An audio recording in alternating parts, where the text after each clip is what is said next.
राम राम, सलाम, नमस्कार, सत श्री अकाल। मैं हूं आपका दोस्त और ईश्वर से करता हूं प्रार्थना बढ़िया हूं आपके हालचाल। वेलकम टू आवर चैनल अनसुना, अनदेखा, अनकहा। दोस्तों, ये बिल्कुल सही बात है कि हमारा झंडा तिरंगा इसलिए नहीं फहराता कि हवा चल रही होती है। ये हर उस जवान की आखिरी सांस से फहराता है जो इसकी रक्षा में अपने प्राणों तक का बलिदान कर देते हैं, वो भी हंसते हंसते। नमन है ऐसे वीरों को, ऐसे महावीरों को जो अपनी मातृभूमि की रक्षा के लिए, जो हमारी रक्षा के लिए जान हथेली पर लेकर चलते हैं।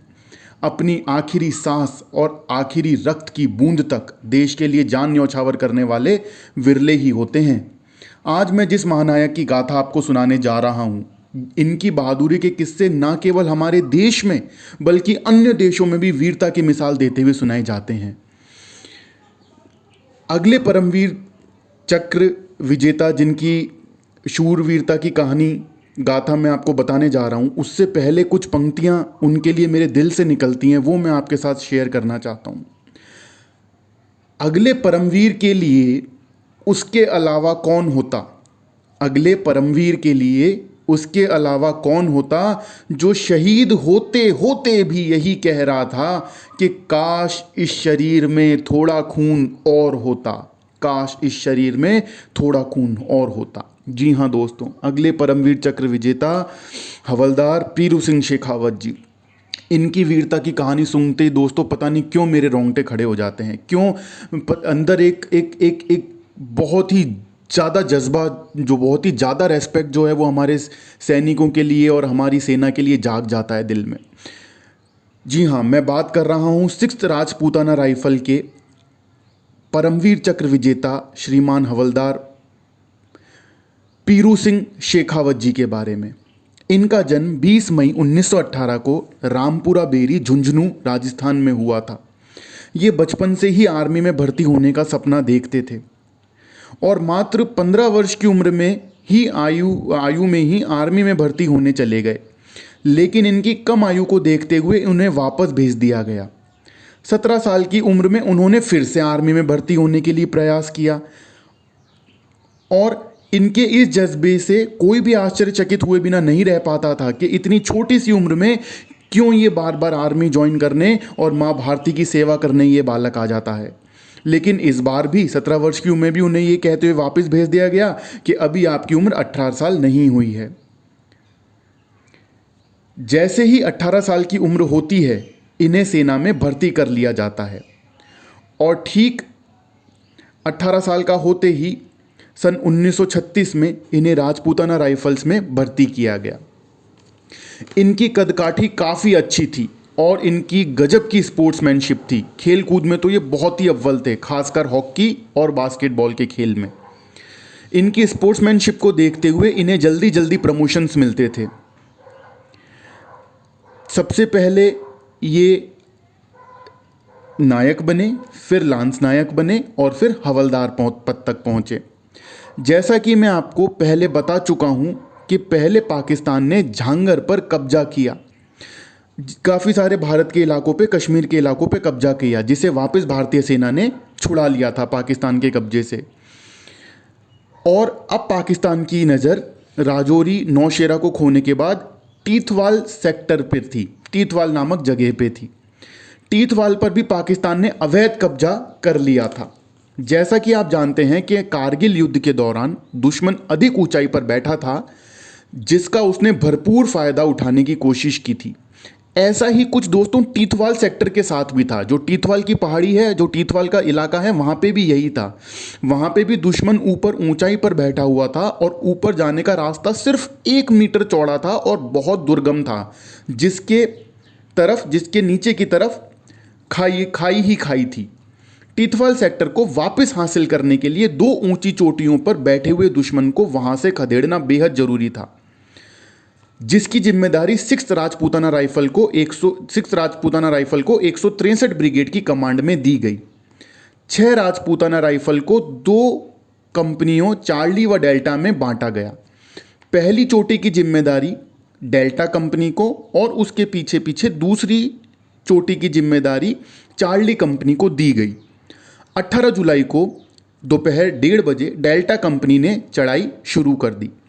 चढ़ाई का रास्ता बेहद सकरा और दुर्गम होने के साथ साथ पाकिस्तानी बंकरों और उनकी मशीन गन्स के आसानी से निशाने पर था।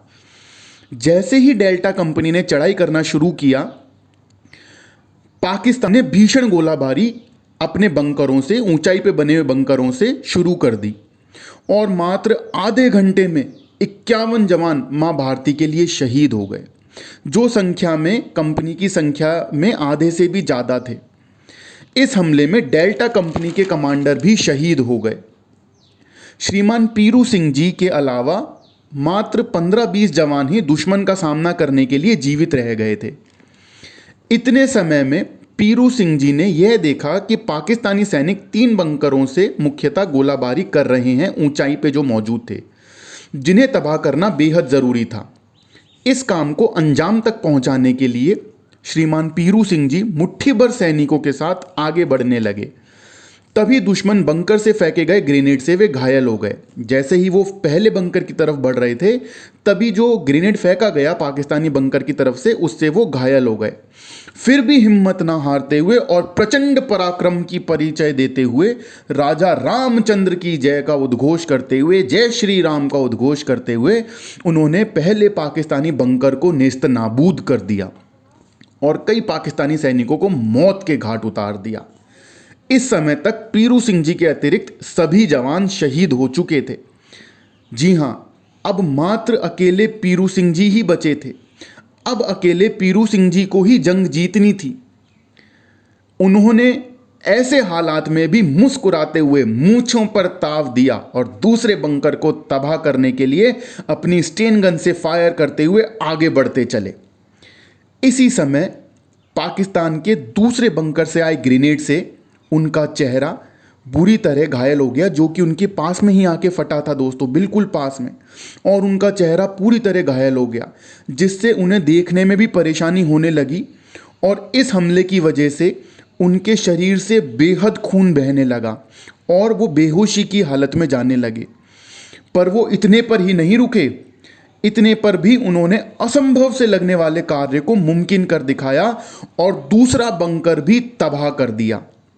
इसी बीच उनकी स्टेन गन की गोलियां खत्म होने के बावजूद पाकिस्तानी सैनिकों को उन्होंने पकड़कर स्टेन गन में लगे हुए, आगे की तरफ लगे हुए चाकू से मारना शुरू कर दिया और कई पाकिस्तानी सैनिकों को मार भी दिया।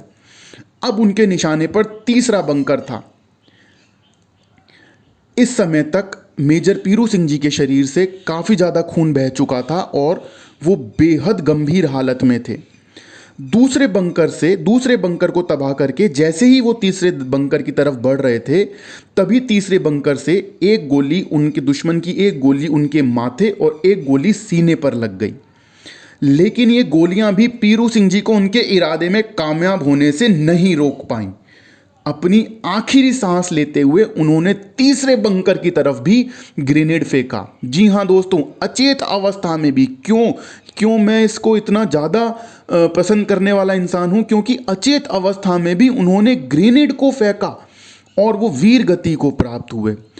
उनकी शहादत के 30 सेकंड के बाद तीसरे बंकर में भी जोरदार धमाका हुआ और दुश्मन का तीसरा बंकर भी तबाह हो गया। मात्र अकेले पीरू सिंह जी ने कंपनी के अपने साथियों, अपने बाकी जवानों के शहीद होने के बावजूद पाकिस्तानी सेना के 2 बंकरों को अचेत अवस्था में महावीरता, प्रचंड पराक्रम के बलबूते पर तबाह कर दिया। ये सारी घटना पीछे से आती अल्फा कंपनी, जो कि 6th राजपूताना राइफल का ही एक हिस्सा थी, अल्फा कंपनी के कमांडर ने खुद अपनी आंखों से देखी थी। परमवीर चक्र पीरू सिंह जी शेखावत के इस बेमिसाल शौर्य की गाथाएं भारत के बाहर भी सुनी जाती हैं और शहीद होने के पश्चात उन्हें परमवीर चक्र से नवाजा गया, क्योंकि ऐसी अद्भुत वीरता की मिसाल इससे पहले और इसके बाद कहीं भी नहीं देखने को मिली दोस्तों। तो ये थी हमारे चौथे परमवीर चक्र विजेता, प्रचंड पराक्रमी, निडर, बेखौफ, महावीर, परमवीर श्रीमान हवलदार पीरू सिंह शेखावत जी की कहानी और हमारे परमवीर चक्र सीरीज़ के चौथे वीडियो की चौथी शूरवीरता भरी कहानी। मैं आपसे उम्मीद करूंगा कि आप प्लीज़ लाइक करें, शेयर करें, सब्सक्राइब करें और बेल आइकन दबाएं, जिससे कि हम सारी आगे आने वाली सीरीज़ को देने के लिए और कुछ अच्छा काम करने के लिए हमारा मनोबल बढ़ता रहे दोस्तों। जय हिंद, वंदे मातरम, भारत माता की जय।